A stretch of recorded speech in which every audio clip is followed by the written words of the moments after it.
3 बार ओम का उच्चारण करके भगवत गीता की शुरुआत करेंगे।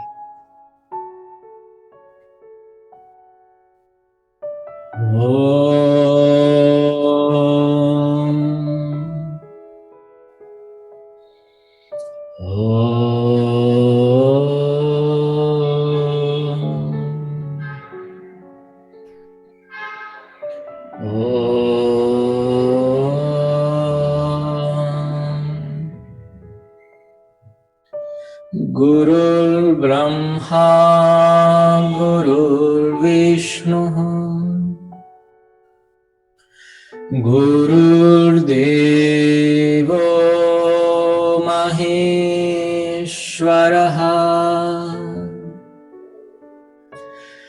गुरुः साक्षात् परं ब्रह्म तस्मै श्री गुरवे नमः। वसुदेवसुतं देवं कंसचाणूरमर्दनं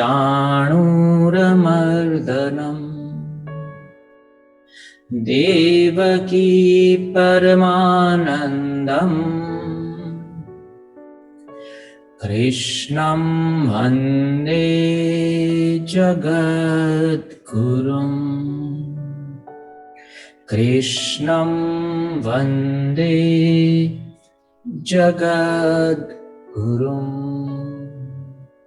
ओम ओम।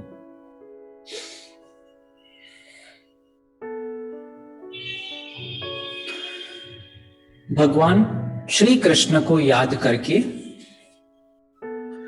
और जो भी गुणीगण हो गए हैं, जो भी ज्ञानी जन हो गए हैं, सबको याद कर कर उनसे आशीर्वाद लेकर हमने ये भगवत योग की यात्रा शुरू की है। छोटे छोटे सेशन हम ये महीने तक करने की हमने आकांक्षा अभिव्यक्त की है। तो उनकी हमारे ऊपर करुणा बरसती रहे और हम ये यात्रा में और आगे और गहराई में जा पाए, उनके लिए हम उनसे आशीर्वाद ग्रहण करते हैं। 2 सेशन हमने लिए हैं और बहुत ही फंडामेंटली और बहुत ही इंट्रोडक्टरी सेशन से हमने शुरुआत की थी कि जिसने कभी भगवत गीता के बारे में सुना भी ना हो वो भी यहाँ से यात्रा शुरू कर सकता है, या जिसने पहले भी पढ़ाई की हो, श्लोक वगैरह कंठस्थ किया हो, कहीं और भी शिक्षा ली हो, उसके लिए भी ये भगवत गीता इतनी ही बेनिफिशियल है। तो मेरे जीवन को कैसे विकसित कर पाए, मेरे जीवन के हर छोटे छोटे आयाम में ये भगवत गीता का जो ज्ञान है उसको कैसे मैं इंप्लीमेंट कर पाऊं, उसके लिए हम यहाँ पर एकत्रित हुए हैं। तो सेशन 1 में हमने सिर्फ इंट्रोडक्शन वगैरह रखा है कि भगवत गीता को सुनने का प्रयत्न करना, उसको गाने का प्रयत्न करना। तो पहले भी बात हुई थी कि भाषा की जब अभिव्यक्ति होती है, भाव की अभिव्यक्ति होती है, तो भाषा की जरूरत पड़ती है और वो भाषा भी बहुत ही परफेक्ट सम्यक होनी चाहिए, तो ही हमारे भाव को हम अच्छी तरह से व्यक्त कर सकते हैं। तो वो भाषा भगवान ने चुनी है संस्कृत, सम्यक कृति इति संस्कृतम। तो संस्कृत भाषा में ये हमारी जो भगवत गीता है वो गाई गई है, रची गई है। तो ये भगवत का जो गान है वो संस्कृत भाषा में है। दूसरी बात हमने समझने का प्रयत्न किया था कि अगर ये गान है तो कौन से राग में है, कैसे गाना है, कैसे गुनगुनाना है। तो उसके लिए हमने बात की थी कि भाई वो अनुष्टुप छंद में है। 32 स्वर वो एक श्लोक या जो भी एक पंक्ति है उसमें होने चाहिए और 8 8 8 8 ऐसे करके उसको थोड़ा विभाजित करना है। तो ऐसे करके हमने थोड़ा समझने का प्रयत्न किया था भगवत का जो गीत है उसको। धर्म क्षेत्रे कुरुक्षेत्रे, फिर रुक गए 8 स्वर के बाद, समवेतायुयुत्सवः, फिर रुक गए, मामका पांडवाश्चैव, फिर थोड़ा ब्रेक लेना है, किमकुर्वत संजय, और उच्चारण भी हस्व जो है उसका हस्व उच्चारण, दीर्घ स्वर का दीर्घ उच्चारण। तो इतना हमने सीखा था। तो 4 श्लोक जो हमने सीखे हैं उसको क्या करना है, हमको कंठस्थ करने हैं, उसको गाना है। और फ्राइडे तक, मतलब ये फ्राइडे तक हमको ये जो 4 श्लोक हमने कल जो सीखे थे, सबसे पहला मतलब 1.1 और सबसे लास्ट वाला जो संजय ने, धृतराष्ट्र ने बात की है वो, और फिर अर्जुन के, ऐसे 4 श्लोक हमने व्हाट्सएप ग्रुप में डाले हैं। तो उसको कंठस्थ करना है, नहीं हो पाए तो उसको गाकर MP3 में आपको इसी ग्रुप के अंदर फ्राइडे तक हमको भेज देना है। तो पता चलेगा कि आपकी जो चैंटिंग करने की, मतलब जो गाने की जो टेक्निक्स है वो ठीक से आ रही है कि नहीं, क्योंकि उतना ही जरूरी है, जैसे बात हुई थी कि अर्थ को, भावार्थ को समझना भी उतना ही जरूरी है, उतना ही जरूरी उसको अच्छे से हम गा पाए गीत को। ठीक है, तो दोनों हम करने वाले हैं, चैंटिंग भी सीखनी है, अच्छे से उसका उच्चारण भी करना है, और उसके अर्थ भावार्थ को भी समझना है, और फिर तीसरे डायमेंशन में उसको जीवन में उतारना है। आगे बढ़ते हैं। प्रश्न वगैरह जो होंगे वो जैसे ही सेशन एंड होगा उसके लास्ट 15 मिनट हमने प्रश्न के लिए रखे हैं, तो वहां हम प्रश्न कर सकते हैं।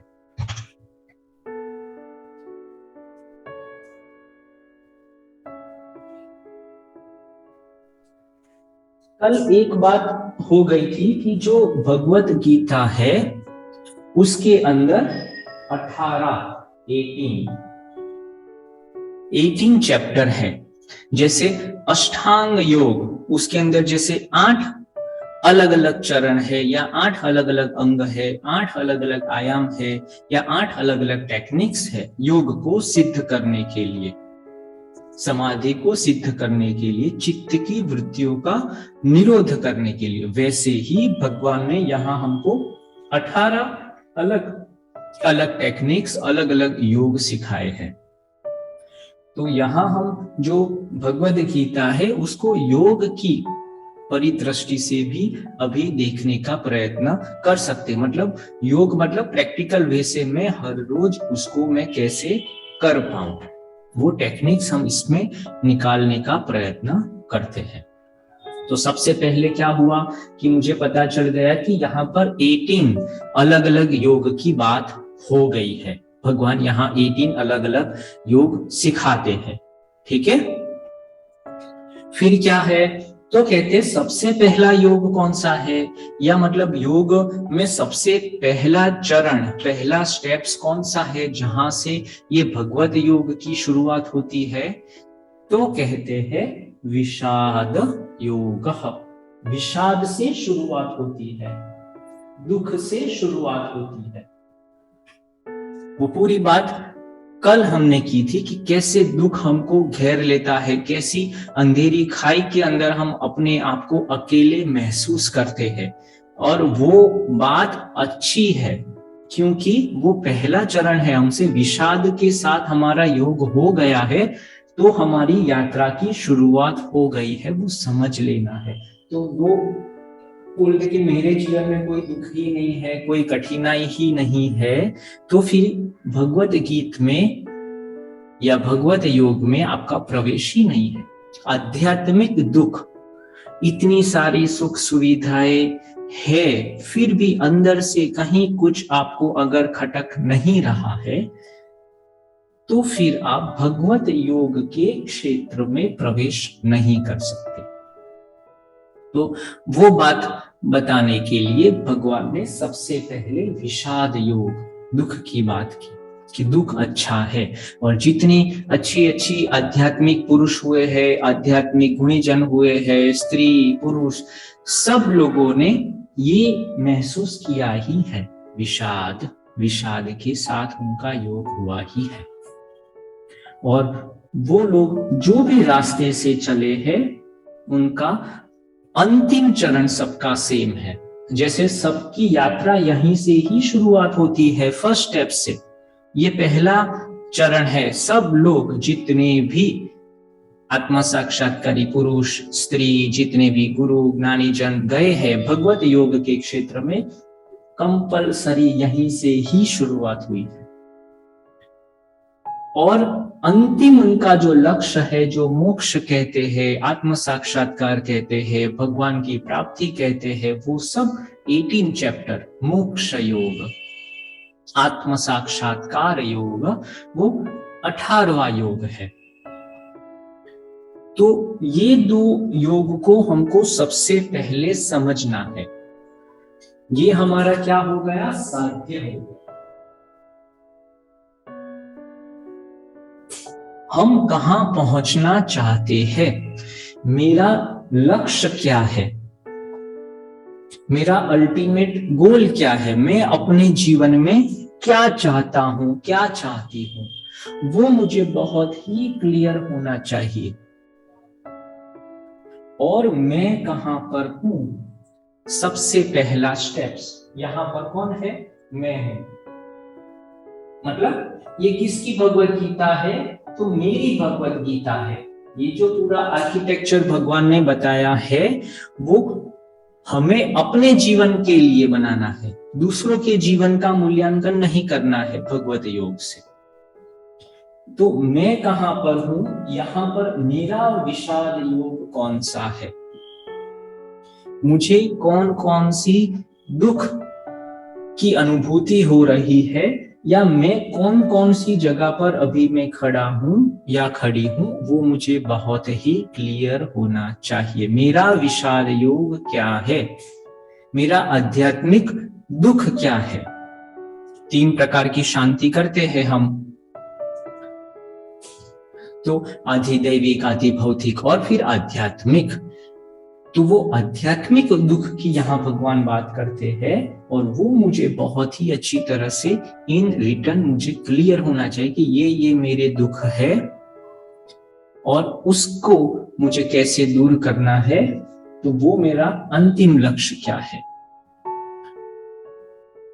सो where you are right now and where you want to go, ये दोनों, अपना अभी का डेस्टिनेशन और आपका जो लास्ट डेस्टिनेशन है, वो दोनों के बीच में ही हमारी यात्रा होने वाली है।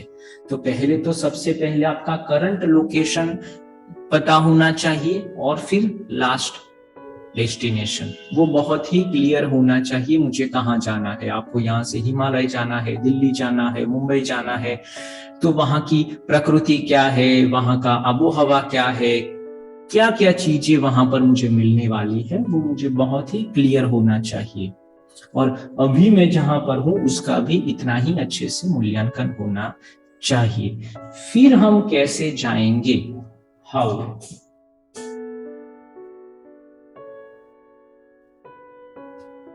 वो प्रोसेस को समझने के लिए फिर हम ये आर्किटेक्चर में आएंगे कि हमारे पास 4 अलग अलग साधन है। आप यहां से कहीं और जगह पर जाना है तो साइकिल से भी जा सकते हो, स्कूटर से, बाइक से, गाड़ी से, ट्रेन से, पब्लिक कोई ट्रांसपोर्ट से, हेलीकॉप्टर से, और कोई और माध्यम से आप पहुंच सकते हो। कई सारे टूल्स, कई सारे साधन अवेलेबल हो सकते हैं। तो उसमें हम यहाँ फ्लेक्सिबल है, यहाँ फ्लेक्सिबिलिटी है।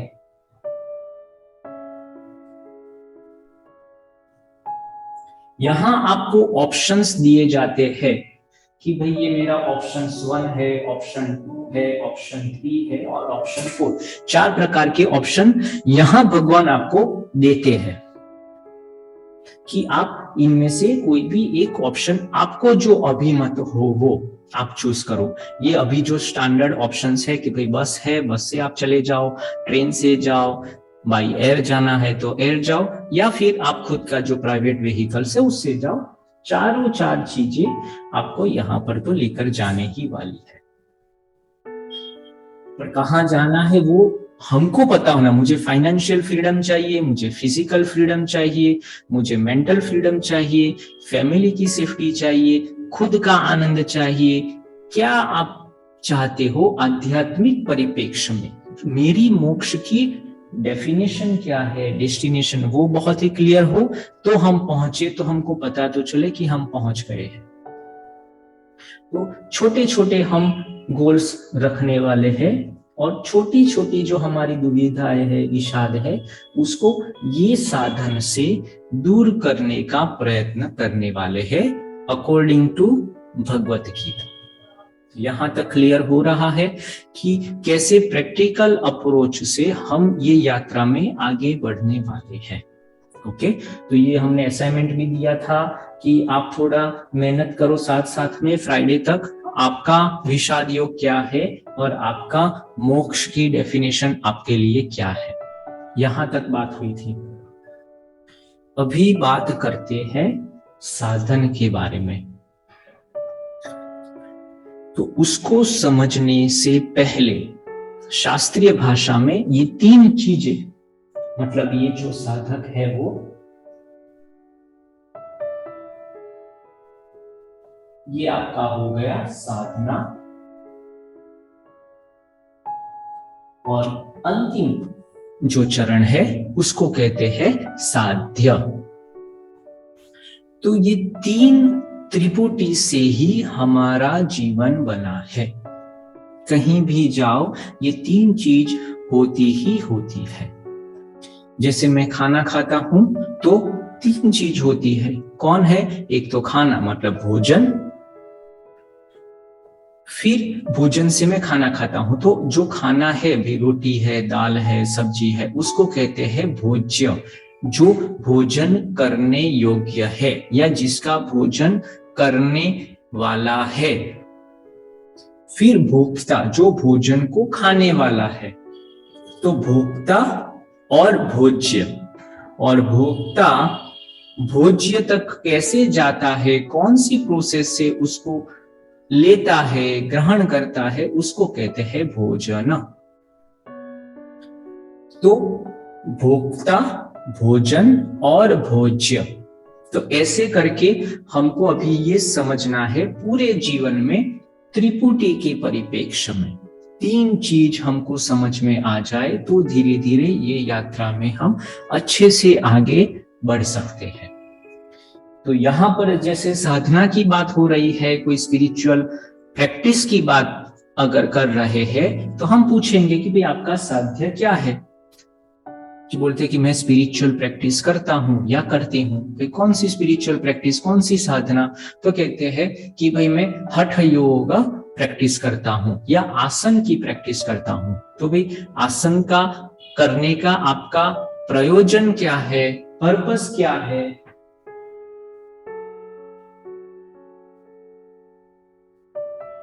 क्या मिलने वाला है? तो कहते हैं कि भाई मेरा जो फिजिकल बॉडी है, मेरा जो शरीर है, वो सुदृढ़ होगा, वो अच्छा होगा, फ्लेक्सिबल होगा, स्ट्रेंथ बढ़ेगी, रोग दूर हो जाएंगे। तो वो सब मेरा शरीर के आयाम में ये सब चीजें मुझे चाहिए जब मैं आसन कर रहा हूं तब। और कौन कर रहा है? तो मैं आसन कर रहा हूं। तो यहां साधक कौन आ जाएगा? आई, जो साधना करने वाला है वो।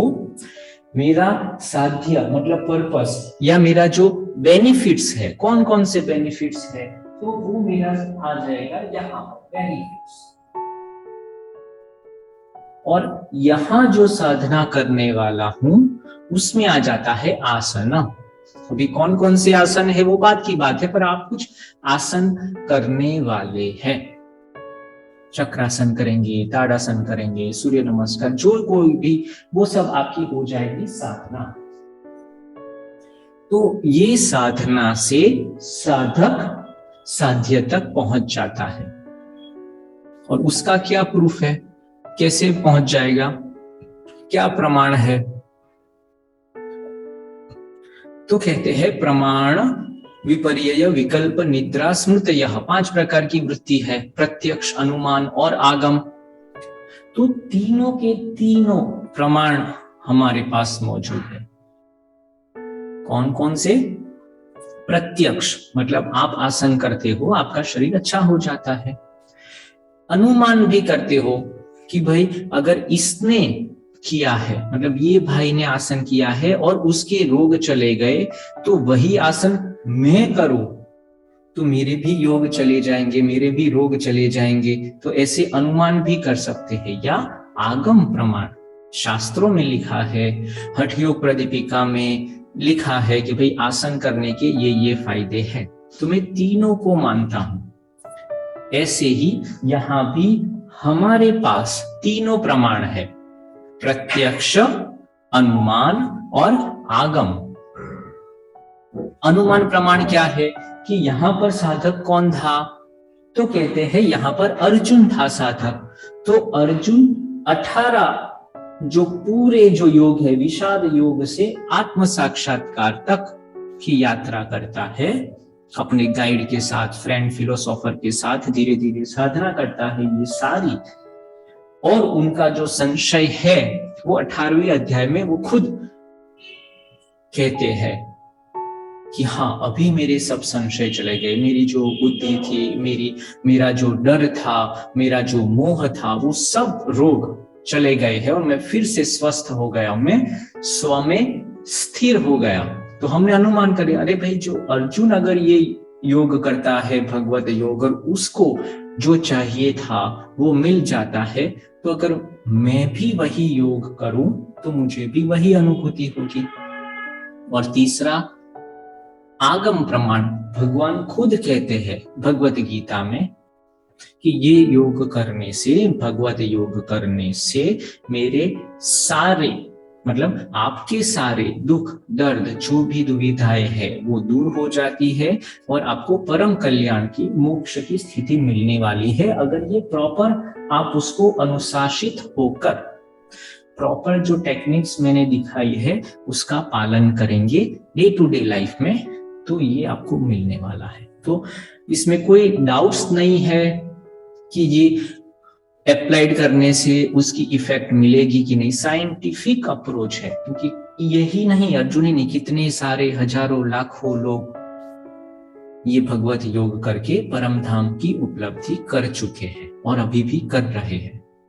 तो ये करने में हमको कोई संशय नहीं होना चाहिए। संशयात्मा विनश्यति, अरे भगवत योग ये कौन सा योग है, ये तो हमने नहीं सुना है, इसको कैसे जीवन में अप्लाइड करना है, तो वो संशय नहीं होना चाहिए। संशय दूर करके इसके बताए हुए जो जो सूत्र है, जो जो फॉर्मूलास है, जो जो श्लोकास है, उसको धीरे धीरे धीरे हम जीवन में अप्लाइड करेंगे तो सुख की, आनंद की प्राप्ति होने ही वाली है, उसमें कोई डाउट्स नहीं है। ठीक है, तो ये बहुत ही प्रतिपादित हो गया हुआ योग है और उसमें ही हम अभी धीरे धीरे यात्रा करना शुरू करने वाले हैं।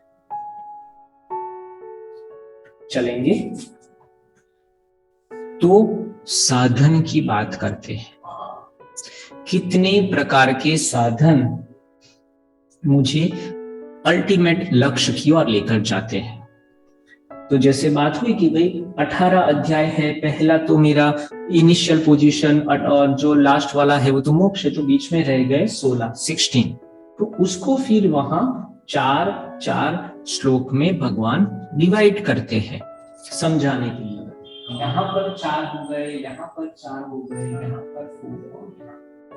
जैसे 4 अध्याय लेके 16 अध्याय में हमको अलग अलग अलग साधना पद्धतियां बताई गई है साधक के लिए। शुरुआत कहां से करेंगे?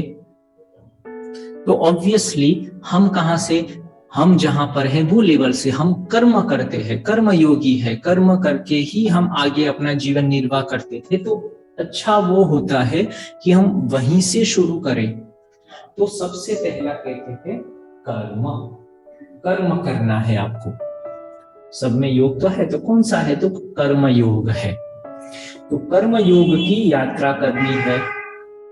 जब हम कर्म करते हैं उसमें धीरे धीरे हमारी एक्सपर्टाइज होने लगती है, हमको नॉलेज मिलने लगता है, ज्ञान आने लगता है, तो फिर वो हो गया हमारा उसके बाद का जो चरण है वो क्या है?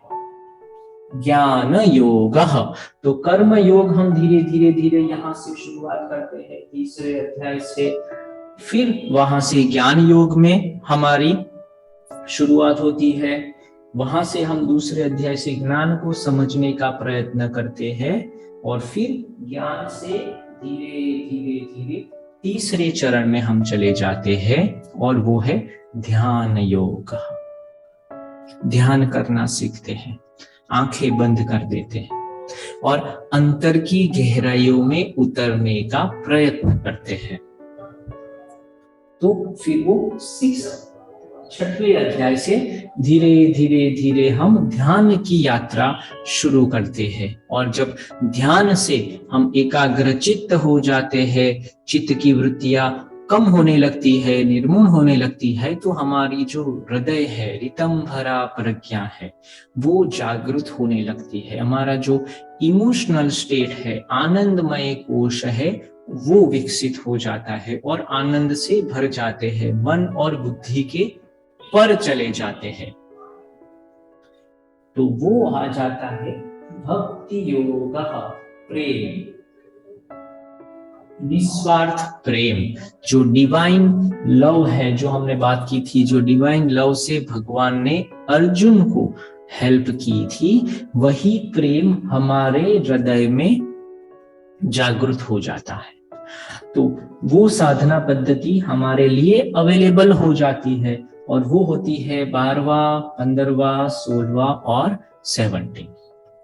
और फिर यहां से हमारा रास्ता खुल जाता है आध्यात्मिक जगत में, जहां प्योर ब्लिस है, कोई भी रोग नहीं है, कोई भी दुख नहीं है, जहां द्वैत नहीं है, सिर्फ अद्वैत है। ऐसी जगह हम पहुंच जाते हैं।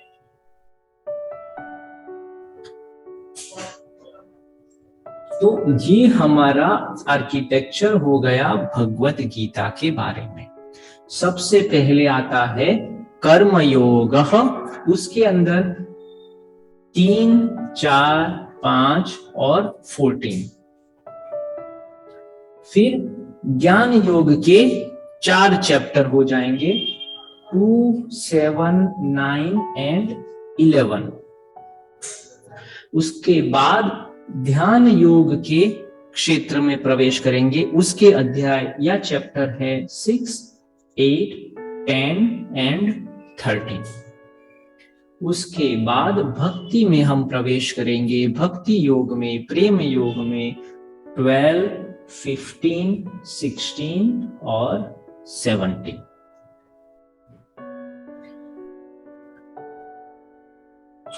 तो ऐसे करके 4, 4, 4 और 4 ऐसे 16 अध्याय के बारे में हम, ये जो हमारा सिलेबस है, जो हमारा कोर्स है, या जो हम भगवत योग को जानते हैं, इसके ऊपर हम फोकस करेंगे साधना पद्धति में। और तब ये जो साधक है उसमें कौन कौन से गुण या कौन कौन सी चीज की जरूरत होती है, वो भी हम बात करेंगे। कि कर्म योगी है तो कर्म योगी कैसा होना चाहिए, ज्ञान योगी कैसा होना चाहिए, ध्यान योगी कैसा होना चाहिए, या प्रेमी या जो भक्त है वो कैसा होना चाहिए। और जब कर्म योगी कर्म की प्रोसेस से कंप्लीट करके दूसरे छोर पर चला जाता है, तो उसमें कौन कौन सी अनुभूतियां होती है, कौन कौन सी चीजें मैनिफेस्ट होती है। ज्ञान से जब आदमी जाता है, ज्ञान से जब साधक चलना शुरू कर देता है, तो फिर उसमें कौन कौन सी चीजें चेंजेस होती है, कैसे हमको पता चले, या उसको कैसे पता चले कि भाई वो ज्ञानी हो गया है, उसकी प्रज्ञा स्थिर हो गई है। स्थित प्रज्ञस्य का भाषा समाधिस्थस्य केशव स्थितधिः किं प्रभाषेत किमासीत व्रजेत किम। तो ऐसा जो ज्ञानी है, जिसकी प्रज्ञा स्थिर हो गई है, वो कैसे चलता है, बैठता है, खाता है, पीता है, कैसे पता चलेगा? तो वो भी हम बात करेंगे। ध्यान योगी के क्या लक्षण है और ध्यान कैसे करना है, और जब हम पहुंच जाएंगे वो छोर पर प्रोसेस के एंड में, तो वो ध्यानी कैसा दिखेगा, कैसा व्यवहार होगा, उसकी चित्त की स्थिति, मन की स्थिति, हृदय की स्थिति कैसे होगी, वो भी हम समझेंगे। और फिर भक्त के प्रकार, कितनी प्रकार की भक्ति है, सगुण है, निर्गुण है, भक्त के लक्षण क्या है, भक्ति से, प्रेम से जब साधक चलता है तो उसकी अंतिम स्थिति कैसी हो जाती है, वो भी समझने का प्रयत्न करेंगे। तो त्रिपुटी के परिप्रेक्ष्य में और ये 4 स्टेप्स के आर्किटेक्चर में हम यात्रा करने वाले हैं। यहां अगर किसी को कोई प्रश्न है, कुछ चीज समझ में नहीं आ रही है, तो अभी से आप पूछ सकते हैं एंड ऑफ द सेशन। ठीक है, तो ये आर्किटेक्चर बहुत ही अच्छी तरह से आपको समझ में आना ही चाहिए। कर्म में कितने चैप्टर है? तो चैप्टर 3, चैप्टर 4, चैप्टर 5, चैप्टर 4, 14, ऐसे धीरे धीरे हमको वो भी समझने का प्रयत्न करना है। और 18 से 18 मतलब पहले से विषाद से मोक्ष, और इसके बीच में जो 16 अध्याय है, वो सब योग के नाम भी हमको आने चाहिए। ठीक है, तो वो भी हम समझने का प्रयत्न करते हैं। सबसे पहला मतलब जो ज्ञान योग में जब हम जाते हैं, तो दूसरा अध्याय क्या है? सांख्य योग। बहुत ही अभी हम बर्ड आई व्यू ले रहे हैं, एरियल व्यू से हम ऊपर से सिर्फ भगवद गीता को समझने का प्रयत्न कर रहे हैं। अभी हम डेप्थ में नहीं गए हैं, पर हमको 18 अध्याय के सिर्फ नाम तो पता होने चाहिए कि उसमें क्या क्या चीजें हैं, वही आज समझने का प्रयत्न कर रहे हैं।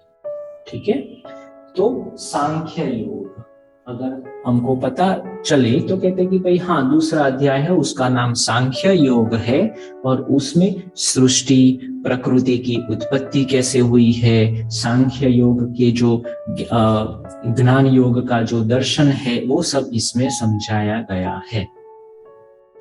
फिर जब हम जाएंगे तीसरे अध्याय में, तो कहते हैं वो कर्म के बारे में भगवान बात करते हैं कि कर्म क्या होते हैं, कर्म के क्या नियम होते हैं, कैसा कर्म करना चाहिए, कौन सा कर्म नहीं करना चाहिए, एक्शन क्या होते हैं, उसके रिएक्शंस क्या होते हैं, वो सब चीजें भगवान हमको यहाँ पर समझाते हैं तीसरे अध्याय में। उसके बाद 4th में धीरे धीरे भगवान कहते हैं कि आप इतने सालों से अगर कोई कर्म कर रहे हैं, पर कर्म से आपको ज्ञान की उत्पत्ति होनी चाहिए, क्योंकि उनको पता है कि कर्म से अभी आपको सेकंड लेवल में जाना है। कहाँ पहुंचना है आपको? ज्ञान योग के डायमेंशन में। तो यहाँ कर्म के साथ भगवान ने ज्ञान को जोड़ा, कर्म ज्ञान योग। तो जो भी आप कर्म करो, उसके पीछे जो ज्ञान है, जो रहस्य है, उसको भी धीरे धीरे समझो। कि अगर मैं कारपेंटर हूं, तो अगर लकड़ी का मैं कुछ काम कर रहा हूं, तो लकड़ी के अलग अलग गुण को समझो, अलग अलग स्वरूप को समझो, कैसे उसकी उत्पत्ति होती है, कैसे अलग अलग आकार में वो ढलता है। तो नई नई क्रिएटिविटी को डेवलप करो। एक ही चीज सालों से आपके फैमिली, दादा परदादा करते रहे, पर अगर आप उसमें कुछ नया नहीं जोड़ोगे, विशिष्ट दृष्टि से ज्ञान अगर नहीं जोड़ोगे, तो वो कर्म फिर नीरस हो जाता है, मोनोटोनस हो जाता है, ऑटोनोमस हो जाता है। उसमें क्रिएटिविटी को कैसे डालना है, वो सब बातें आती है कर्म के साथ ज्ञान। वो आ जाता है हमारे 4th चैप्टर में। तो धीरे धीरे कर्म को ऑब्जर्व करते रहना है और उसमें से ज्ञान को, नॉलेज को प्राप्त करना है। वो कैसे करना है, वो सब भगवान हमको समझाते हैं 4th चैप्टर में। उसके बाद कर्म भी करना आ गया, मतलब जो रेगुलर कर्म करते हैं वो, विशिष्ट प्रकार के कर्म मतलब ज्ञान के साथ कर्म, और फिर लेकर जाते हैं भगवान कर्म संन्यास। धीरे धीरे कर्म को छोड़ो, थोड़ा पीछे, दूसरे लोगों को रिस्पॉन्सिबिलिटी दो, लीडरशिप के गुण विकसित करो। आप ही पूरा दिन बैठे रहेंगे दुकान पर, दूसरे को जवाबदारी नहीं देंगे तो दूसरों का विकास कैसे होगा? तो आप थोड़ा पीछे हटो। सम्यक न्यासः संन्यास, सम्यक तरीके से धीरे धीरे उसको यहां से यहां चीजें रखना आ गया है तो वो उसको रिस्पॉन्सिबिलिटी दो, थोड़ा पीछे जाओ और थोड़ा पीछे, दूसरे लोगों को डेवलप करो, लीडरशिप के गुण। इसीलिए आप देखो वेस्टर्न वर्ल्ड में इतनी सारी फ्रेंचाइजी, इतनी सारे बिजनेस मैनेजमेंट में कैसे वो कर सकते हैं इतना सारा कारोबार। हम अपनी छोटी सी शॉप भी छोड़ के नहीं जा सकते किसी के भरोसे, और उन्होंने इतना एम्पायर्स क्रिएट कर देते हैं। कर्म संन्यास, उनको छोड़ना आया, रिस्पॉन्सिबिलिटी दूसरे को बांटी, उनको सैलरी दी और अपने को उससे अलग करना सीखा। जो जो सीक्रेट है, कैसे करना है, थोड़ी थोड़ी चीजें उन्होंने बांटी। जो डिसीजन मेकिंग पावर है उसको भी धीरे धीरे डिस्ट्रीब्यूट करना सिखाया। तो वो सब बातें आएगी कर्म संन्यास, जब आप और बड़े बन जाते हैं कर्म में, और अच्छे हो जाते हैं, रिसर्च एंड डेवलपमेंट करने लगते हैं कर्म ज्ञान में, फिर धीरे आपको लीडरशिप में जाकर पीछे हटना है। वो भी चीजें हमको यहाँ सीखने को मिलने वाली है। उसके बाद 6th चैप्टर जो है वो है ध्यान, मेडिटेशन। ध्यान में कैसे प्रवेश करना है, ज्ञान के बाद जैसे ध्यान में प्रवेश करते हैं तो कैसे बैठना है, आपकी जो गादी है, आपका जो आसन है वो कैसे बिछाना है, कैसे ध्यान के लिए बैठना है, पैर कैसे होने चाहिए, हाथ की पोजीशन कैसे रखनी है, दृष्टि कहां पर रखनी है, सारी चीजें हमको यहाँ पर समझाते हैं भगवान ध्यान योग में। फिर उसके बाद जो 7th चैप्टर है वो है ज्ञान विज्ञान योग। जब ज्ञान की हम प्रवेश करते हैं तो उसके अंदर जो बेसिक जो सांख्य योग तो भगवान ने समझा दिया कि पूरी सृष्टि की उत्पत्ति कैसे हुई है, प्रकृति की उत्पत्ति कैसे हुई है, सारी चीज समझाते हैं। पंच महाभूत कैसे हुए हैं, इंद्रिया क्या है, कर्म इंद्रिय क्या है, ज्ञान इंद्रिय क्या है, पंच प्राण क्या है, 5 प्रकार के कोश क्या है, सारी चीजें सांख्य दर्शन में पुरुष और प्रकृति के बीच में चलने वाली सब चीजों को समझाया। फिर वो तो हो गया कौन सा, जो पराविद्या और अपराविद्या। पर बोलते कि वो सब तो बाहरी बाहरी बातें हैं, पर हमको तो रोटी पकाना भी नहीं आता, हमको तो खेती करना नहीं आता, हमको तो एक जगह से दूसरी जगह जाना नहीं आता। तो विशिष्ट ज्ञान, प्रैक्टिकल, जो अभी जो साइंस कहते हैं, वो साइंस की बात ज्ञान के साथ की। अलग अलग जो टेक्नोलॉजी, आर्कियोलॉजी हो गई, वही मनुष्य शास्त्र हो गया, गणित का शास्त्र हो गया, ऐसे सारी शाखा प्रशाखाओं जो है उसका विशिष्ट ज्ञान की प्राप्त करने की विधि हमको भगवान ने 7वें अध्याय में बताते हैं। ज्ञान और विशिष्ट ज्ञान वो हम सीखने वाले हैं 7th चैप्टर में। फिर भगवान जाते हैं 8वें चैप्टर के अंदर, उसका नाम है अक्षर ब्रह्म। अक्षर ब्रह्म वो ध्यान की ही एक शाखा है, जिसको मंत्र ध्यान भी कहते हैं, नाद ध्यान भी कहते हैं। मंत्र या नाद जो ब्रह्मांड में हमेशा रहता है, जिसका कभी क्षय नहीं होता है, अक्षर। तो ऐसी जो ध्वनियां है उसका ध्यान करना, उसके साथ एक रूप हो जाना, सानिध्य, सामीप्य और सारूप्य। ऐसी जो ओमकार का जो नाद है या दूसरे कई साउंड्स है, ऐसी फ्रीक्वेंसी है, ऐसे मंत्र है, सिद्ध मंत्र है, उसको उसकी साधना कैसे करनी है, अक्षर की साधना कैसे करनी है। और वो अक्षर कैसे, अक्षर ब्रह्म, ब्रह्म की प्राप्ति करवा पाए ऐसे मंत्र, ज्ञान की प्राप्ति, आनंद की प्राप्ति करवा पाए ऐसे मंत्र के बारे में हम बात करने वाले हैं। तो वो हो जाएगा हमारा 8वां अक्षर ब्रह्म। उसके बाद भगवान बात करेंगे 9th राज विद्या, रॉयल नॉलेज, जो नॉलेज सिर्फ राजाओं को, बहुत ही हायर कैपेबिलिटी वाले लोगों को ही दिया जाता था, बहुत ही सीक्रेट, और जो बहुत ही हायर पोजीशन में जो रहते थे या इंटेलेक्चुअली बहुत ही हायर थे, ऐसे लोगों के लिए ज्ञान, ये ज्ञान तो विज्ञान हो गया, पर ये जो 9th जो है वो रॉयल नॉलेज है, राज विद्या, राजगुह्य योग, इतना गहन है, इतना गहन, इतना सूक्ष्म है और बहुत ही सीक्रेट रखा था इतने सालों सालों तक। वो भगवान ने करुणावश हमारे लिए उद्घाटित किया, रॉयल नॉलेज, रॉयल ज्ञान। उसके बाद हम जाते हैं 10th विभूति योग।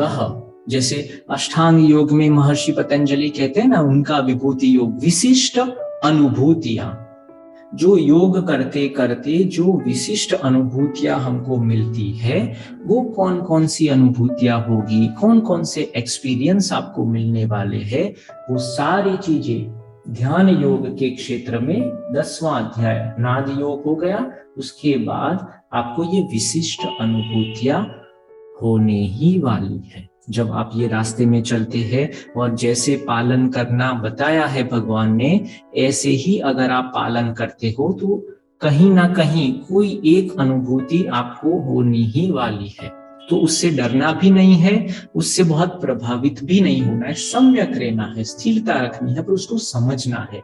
अगर नहीं समझेगी कि ये क्या हो रहा है, बहुत दूर की आवाज हमको सुनाई देती है, दूर का कुछ दिखाई देने लगता है, अंदर की और कुछ चेतना प्रकट हो जाती है, तो वो सब विशिष्ट अनुभूतियां को डरे बगैर, संकोच के बगैर उसको समझाने के लिए करुणावश विभूति योग की हमारे समक्ष दिखाई गई है, मतलब श्लोक में हमको बताई गई है सारी विभूतियां जितनी भी पॉसिबल है वो सब। उसके बाद हम जाते हैं 11वें अध्याय की ओर। ज्ञान में और गहराई में जाते हैं। दूसरे अध्याय में हमने प्रकृति के बारे में समझने का प्रयत्न किया था। प्रकृति क्या है, उसके 3 गुण क्या है, कि सत्व, रज और तम, लिंग प्रकृति है, उस अलिंग प्रकृति है, पंच महाभूत, वो सब सारी चीजें हमको दूसरे सांख्य योग में समझाते हैं। 11वें अध्याय में वो पुरुष का वर्णन करते हैं, विश्वरूप दर्शन। विश्वरूप दर्शन, खुद ही भगवान खुद ही पुरुष है, तो वो खुद पुरुष का ही दर्शन हमको करवाते हैं, हमको ज्ञान देने के लिए। ज्ञान योग में 11वां जो अध्याय है कि भाई आपने प्रकृति को समझ लिया, विज्ञान को समझ लिया, विभूतियों को समझ लिया जो आप में उत्पन्न होने वाली है। अभी मैं आपको पुरुष का ज्ञान करवाने वाला हूं। तो प्रकृति का भी ज्ञान करवाया और 11वें अध्याय में पुरुष का ज्ञान। तो जो आत्म तत्व की जो बात करते हैं ऋषि मुनि, जो पुरुष की बात करते हैं, जो होता भी है और नहीं भी होता है, चलता भी है नहीं भी चलता है, बहुत ही दूर है और बहुत ही नजदीक है, इंद्रियातीत है, वो जीवन भी है मृत्यु भी है, और जीवन और मृत्यु के पर भी वही है, वो पूर्ण है, वो आत्मा है। तो उसका ज्ञान यहां भगवान करवाते हैं 11वें अध्याय में। और जब ध्यान, ज्ञान और कर्म से हम धीरे धीरे धीरे तृप्त होने लगते हैं, तो एक नया ही डायमेंशन, नया ही आयाम खुल जाता है। और वो है रितम भरा प्रज्ञा, सत्य को धारण करने वाली, प्रेम को धारण करने वाली प्रज्ञा, भक्ति। 12वां अध्याय हम 4th स्टेज में पहुंच जाते हैं, वो है भक्ति योग, जहां प्रेम है और सिर्फ प्रेम है, कोई जजमेंट नहीं है, कोई बड़ा कोई छोटा, कोई आगे कोई पीछे, कुछ भी नहीं रहता, सिर्फ प्रेम रह जाता है। तो वहां हम पहुंच जाते हैं। फिर उसमें अलग अलग प्रकार की प्रेम की जो अवधारणाएं हैं वो बताते हैं कि भाई सगुण है या निर्गुण है, कैसे भक्त और भगवान के बीच में कैसे प्रेम आगे बढ़ता है, डिवाइन लव कैसे बढ़ता है, उन दोनों के बीच में का प्रेम रिलेशनशिप कैसी होती है, कैसे होना चाहिए, वो सब बातें, प्रेम की बातें, लीला की बातें यहां पर होती है। ध्यान में एक और चीज यहां छूट जाती है, वो भगवान दिखाते हैं 13, मतलब 13वां अध्याय, उसको कहते हैं क्षेत्रज्ञ योग, या उसको हम कहते हैं दृग्दृश्य विवेक। जैसे हम ध्यान में आगे बढ़ते हैं अष्टांग योग वगैरह में, तो आपको पता होगा कि भाई दृष्टा और दृश्य, जैसे प्रकृति और पुरुष की बात होती है, वैसे ही दृष्टा और दृश्य, क्षेत्र और क्षेत्रज्ञ। क्षेत्र क्या है? दृश्य है, जो मुझे दिखाई देता है, अनुभव करना है, और वो क्षेत्र का मालिक या क्षेत्र को जानने वाला, क्षेत्रज्ञ। ज्ञ मतलब जानने वाला, जैसे यहाँ दृष्टा होता है, दृश्य को जानने वाला। तो वो दोनों के बीच में हमको धीरे धीरे विवेक करना पड़ेगा। जब आप ध्यान में आगे बढ़ना शुरू करते हो, मतलब विभूति को धीरे धीरे छोड़ देते हो, उससे भी आगे चले जाते हो कि ये सब तो विशिष्ट अनुभूतियां, वहां मैं रुकता नहीं हूं और आगे चलता हूं, तो फिर वहां मुझे दो चीजें मिलती है, अनुभव करने वाला और मेरी अनुभूतियां, दृष्टा और दृश्य, क्षेत्र और उसको जानने वाला क्षेत्रज्ञ। तो वो दोनों के बीच में भी धीरे धीरे दो में से फिर धीरे धीरे एक की ओर कैसे जाना है, वो विवेक, क्षेत्रज्ञ योग, चैप्टर 13, उसमें बताने वाले हैं भगवान। तो वो वहां पर ध्यान योग की पूर्णाहुति होती है। फिर आता है चैप्टर 14, उसके अंदर जो प्रकृति के 3 गुण है, जहां पर मैं काम करने वाला हूं, जहां पर अलग अलग प्रवृत्ति करता हूं, तो 3 गुण सत्व, रज और तम, और उसके जो विभाग कैसे बने हैं, कौन से कर्म अच्छे हैं, कौन से बुरे हैं, सात्विक कर्म क्या है, राजसिक कर्म क्या है, तामसिक कर्म क्या है, और तीनों गुण से अतीत हो जाए ऐसे गुणातीत कर्म क्या है, अकर्म क्या है, विकर्म क्या है, सकर्म क्या है, गुणों के साथ और गुणों के अतीत जाकर भी कर्म करना, वो आता है चैप्टर 14 में। त्रिगुण विभाग, 3 प्रकार की जो प्रकृति है, 3 प्रकार के जो गुण है, 3 प्रकार के जो कर्म है, सात्विक, राजसिक और तामसिक, और तीनों से पर जाकर कर्म करना। उसके बाद चैप्टर 15 वो रह जाता है भक्ति में, पुरुषोत्तम योग। जब यहां से दूसरी दुनिया की ओर जब जाना हम शुरू करते हैं, ये जगत को छोड़कर दूसरे जगत में जाते हैं, तब आपको पता है ये 15वें अध्याय का कितना महत्व है। उनके कानों में ये 15 मतलब पुरुषोत्तम योग सुनाए जाते हैं। क्यों? क्योंकि वो भगवान की प्राप्ति मतलब भगवान की दिशा में जा रहा है। तो वो योग है, वो रास्ता कैसा है, कैसे आप जाने वाले हैं, वो सारी बातें आपको 15वें अध्याय में भक्ति के डायमेंशन में ईश्वर के प्रति जो आपका प्रेम है, आस्था है, श्रद्धा है, उसको बनाए रखने के लिए, श्रद्धा को और परिपक्व करने के लिए, क्योंकि अभी और कुछ आपके पास है ही नहीं, क्योंकि अभी आप मृत्युशैया पर हो, शरीर धीरे धीरे कमजोर होता रहता है, प्राण धीरे धीरे कम है, बोल नहीं सकते, लास्ट की जो इंद्रिय है, जो आकाश तत्व है, वो सबसे लास्ट में जाता है, कर्मेंद्रिय तो निकल जाती है, ज्ञानेंद्रिय भी धीरे धीरे देखना कम हो जाता है और स्पर्श भी थोड़ा कम हो जाता है, लास्ट में श्रवण इंद्रिया रहती है। तो जहां तक हो तब तक हम पुरुषोत्तम योग 15वें अध्याय से श्रवण इंद्रिय से उसको वही रास्ते के बारे में हम बताते रहते हैं, तो वो अच्छे से ये जगत से भगवत का जो जगत है, मृत्यु के आगे का जो जगत है, वहां अच्छे से प्रेम पूर्वक डरे बगैर पहुंच पाए। तो उसमें भी बहुत ही अच्छी तरह से भक्ति के अलग अलग डायमेंशन को, आयामों को भगवान ने समझाया है, अलग अलग रास्ते से आप कैसे मेरे तक पहुंचते हो, सब बहुत ही अच्छे से समझाया है। फिर उसके बाद भक्त में जो कौन कौन से जो गुण है वो आते हैं। चैप्टर 16 दैवी संपत्ति। दैवी संपत्ति, असुरी संपत्ति तो हम फोकस नहीं करने वाले, पर जो दैवी संपत्ति जो भक्त के अंदर उत्पन्न होने वाली है, वो दैवी संपत्ति कौन कौन सी है? अभय, सत्व, संशुद्धि, सारी चीजें, अभय हो जाता है, सात्विक हो जाता है, बुद्धि उसकी तीक्ष्ण हो जाती है, सारी चीजें हम यहाँ समझने वाले भक्त के लक्षण में उसकी दैवी संपत्ति, अच्छी जो संपत्ति है, ये संपत्ति बताई है, प्रॉपर्टीज है उसकी, पैसे या और जो फिजिकल डायमेंशन की प्रॉपर्टी नहीं, आपके हृदय की प्रॉपर्टी।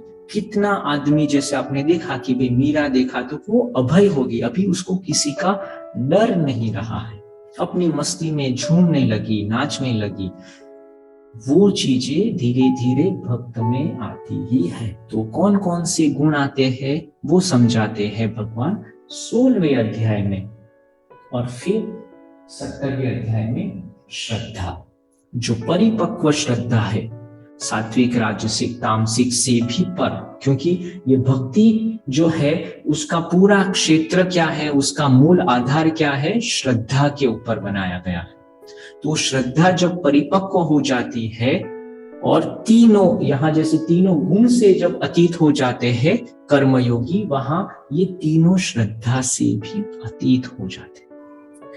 वो श्रद्धा भी है क्योंकि अभी उसको तो प्राप्त ही हो गया है, अभी श्रद्धा की भी जरूरत नहीं, वो भी पीछे चले गए, वो एक ही हो गया, एक ही हो गई। तो धीरे धीरे जैसे गुणातीत हो जाते हैं वैसे श्रद्धातीत हो जाते हैं। अभी श्रद्धा नहीं, वो बन ही गए, वो प्राप्त ही कर लिया। श्रद्धा नहीं है, विश्वास नहीं है कि मुझे ये मिलने वाला है भगवान, या प्रेम में नहीं, उसको मिल ही गया। तो श्रद्धा भी चली, जो श्रद्धा के साधन को लेकर हम चले थे उसको यहाँ छोड़ दिया। जो गुण के साथ हमने ये साधना शुरू की थी, हम यहाँ उसको छोड़ देते हैं। जो अलग अलग ज्ञान विज्ञान लेकर हम आगे बढ़े थे उसको यहाँ छोड़ना पड़ता है। ध्यान में हम धीरे धीरे अलग अलग विभूति और उससे भी क्षेत्रज्ञ, वो सब का ज्ञान लेकर वो सब यहाँ छोड़ना पड़ता है। आप यहाँ से ऑटो करके जा रहे हैं, सामने आपके लिए प्लेन खड़ा है, तो प्लेन में बैठने के लिए आपको ऑटो तो छोड़ना पड़ेगा। एक साधन छोड़ेंगे तो दूसरे में जाएंगे। अभी आप एक किनारे से दूसरे किनारे की ओर यात्रा कर रहे हैं, अलग अलग बोट, अलग अलग नाव लेकर। अभी यात्रा पूरी हो गई है तो नाव को छोड़ेंगे तो ही दूसरे तट पर हम पहुंचेंगे। तो यहाँ सब कुछ चीजें छोड़ने, सम्यक न्यासः, यहाँ जब 1 2 3 4 स्टेप्स में जब हम आगे बढ़ते हैं तो यहाँ 1 2 3 और 4, और यहाँ 1 2 3 4, ऐसे 4x4 मैट्रिक्स हमारा यहाँ पर बना है। तो ऐसे हमारी यात्रा होती है। ये पूरा आर्किटेक्चर है भगवत योग का। तो इसको बहुत ही अच्छी तरह से उसको स्टडी करना है, बहुत अच्छी तरह से समझना है, तो ही उसमें धीरे धीरे अलग अलग स्टेजेस में हम जब यात्रा करने वाले हैं तो वो अच्छे से हमारे समझ में आएगा। तो हम यहां तक रखते हैं। 16 जो अलग अलग साधन है जिसको 4 मेन साधनों में डिवाइड किया है, उसके नाम क्या है, उसका ये योग के साध्य और साधक के साथ क्या रिलेशन है, वो सब समझने का आज प्रयत्न किया। 5 मिनट के लिए ध्यान करते हैं और फिर प्रश्न है तो पूछ सकते हैं।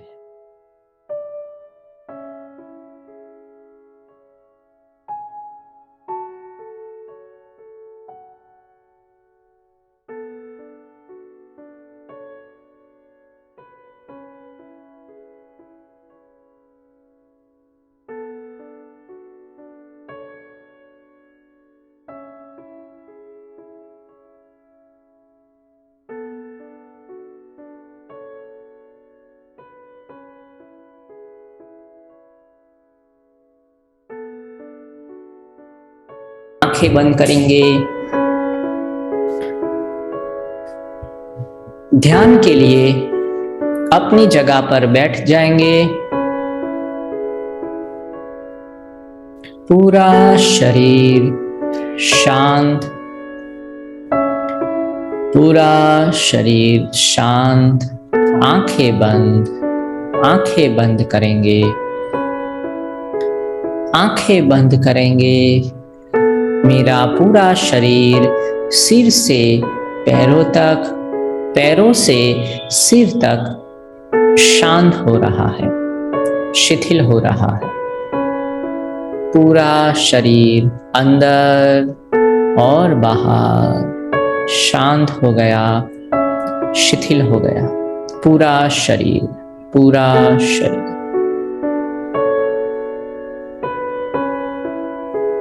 भगवद योग भगवान श्री कृष्ण परम पुरुषोत्तम भगवान योगेश्वर भगवान ने हमें ये जो पूर्ण योग बताया है, उसमें मैंने आज चलने का, आत्मसात करने का संकल्प किया है। मेरे हृदय में ये संकल्प और दृढ़ीभूत हो, ऐसी फिर से श्री कृष्ण को, ईश्वर को प्रार्थना करती हूँ कि ये जो भगवत ज्ञान मेरे कितने अच्छे कर्म होंगे तब ये मुझे सुनने का, समझने का अवसर मिला है। और ऐसे सारे लोग जो ये अवसर को प्राप्त करवाने के लिए सहायभूत हुए हैं, उन सबका भी धन्यवाद। और इसी यात्रा में मैं और आगे गति कर पाऊं, ऐसी शक्ति और भक्ति मुझे मिलती रहे। 18 अध्यायों में बटा भगवत योग, जो विषाद योग से, आध्यात्मिक दुख से शुरू तो होता है, पर उसका अंतिम लक्ष्य तो कल्याण ही है, मोक्ष ही है, आत्म साक्षात्कार ही है। तो ऐसे मेरे सारे दुख, असुविधाएं, कष्ट को दूर करने वाला भगवत योग मेरे जीवन में हर क्षण बना रहे। 4 साधन भगवान बताते हैं ये भगवत योग को जीवन में उतारने के लिए। पहला योग है कर्म योग। कुछ एक्शन करनी है, कुछ क्रियाएं ऐसी करनी है कि धीरे धीरे मेरी दुविधाएं, दुख दूर हो जाए। उसके बाद धीरे धीरे वो क्रियाएं, कर्म करते करते उसके पीछे के रहस्य को, ज्ञान को भी आत्मसात करना है। और ये कर्म और ज्ञान मिल जाए तो धीरे धीरे धीरे थोड़ा ध्यान भी मेरे जीवन में लाना है। भले 10 मिनट, 15 मिनट सुबह उठने के बाद, 10-15 मिनट सोने से पहले ध्यानस्थ हो जाए, एकाग्र हो जाए, समाहित हो जाए। तत्र प्रत्येकतानता ध्यानम। और जब मैं कर्म से ज्ञान, ज्ञान से ध्यान में अवस्थित हो जाता हूँ, अवस्थित हो जाती हूँ तो और कुछ नहीं रहता। शरीर, प्राण, मन, बुद्धि सब विलीन हो जाता है और मैं प्रेममय बन जाता हूँ, प्रेममय बन जाती हूँ, भक्ति में लीन हो जाती हूँ। भक्ति योग चौथा चरण, चौथा साधन, फोर्थ डायमेंशन में मैं प्रविष्ट हो जाऊं। तो ऐसे धीरे धीरे धीरे करके मैं अपने इष्ट देव, मेरे भगवान की और नजदीक पहुंचता हूं। बहुत ही सहज सरल ये भगवत योग है। उसमें मेरी श्रद्धा, विश्वास परिपूर्ण हो गया और एक निष्ठा के साथ, एक अनुशासित जीवन के साथ मैं इसको जीवन में उतारने का फिर से संकल्प करता हूँ, संकल्प करती हूँ और सब लोगों का प्रेम विश्वास मुझे मिल पाए और मैं यात्रा में और आगे बढ़ पाऊँ, और आगे बढ़ पाऊँ, आनंद को प्राप्त करूँ और आनंद का ही फैलाव करता रहूं पूरा जीवन प्रेम में, दिव्य प्रेम में। ये जो डिवाइन सॉन्ग है, जो भगवत गीत है, बस वही गुनगुनाता रहूं, गुनगुनाती रहूं। ऐसे आशीर्वाद मुझे मिलते रहे। शांति पाठ।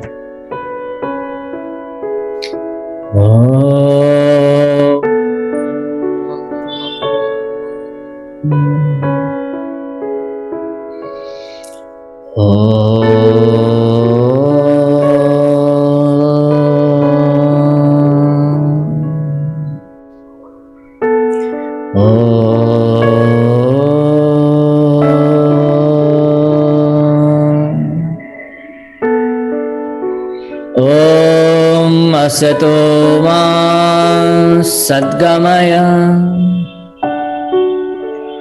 तमसो मा ज्योतिर्गमय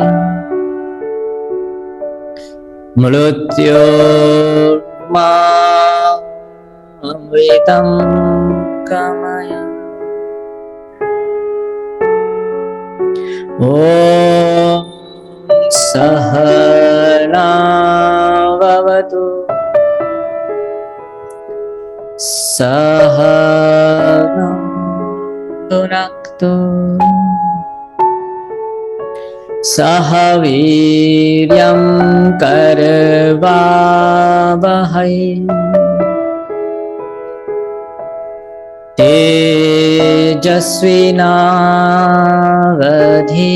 तेजस्विनावधीतमस्तु मा विद्विषावहै।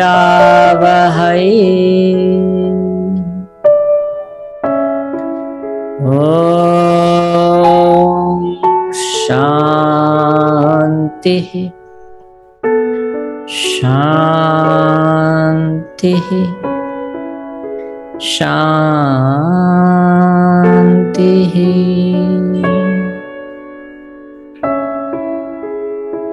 ओम ओम। सबका धन्यवाद। कल फिर से इसी समय पर मिलेंगे। प्रश्न है तो रुक सकते हैं।